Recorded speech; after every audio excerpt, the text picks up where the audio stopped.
Des dizaines de milliers de Berlinois ont pris d'assaut le centre de la capitale allemande pour la deuxième fois en un mois. Ils dénoncent la tyrannie médicale, le port du masque obligatoire et autres restrictions imposées dans la lutte au coronavirus. Des gens d'horizons divers qui tous parlent de liberté. Je suis ici pour la paix, la liberté et l'amour, dit cette femme.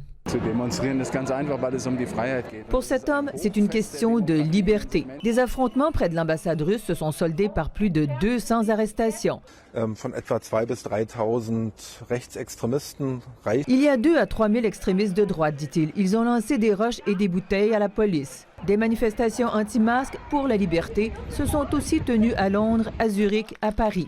Je suis venu ici parce que j'adhère complètement à ce besoin de liberté.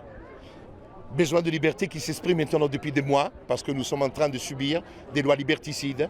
Le port du masque, c'est aussi incorporer la peur, la terreur et peut-être obliger les gens à accepter, à faire une obligation vaccinale pour se débarrasser du masque. En France, la résurgence de la pandémie a amené les autorités à imposer le port du masque à l'extérieur aussi, dans plusieurs villes du pays. Le coup d'envoi du Tour de France a été donné à Nice avec 2 mois de retard et de nouvelles règles. S'il y a 2 cas positifs à la COVID en 7 jours dans une même équipe, cette équipe sera exclue du Tour. C'est très beau, ça montre que le sport n'est pas abattu par ce qui s'est passé, et qu'au contraire, la France peut continuer à avoir le même enthousiasme que chaque année autour du Tour de France.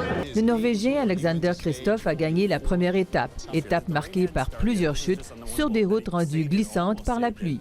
Les 176 coureurs en lice, dont le Québécois Hugo Hull, doivent terminer la grande boucle à Paris le 20 septembre. André Ducharme, TVA Nouvelles.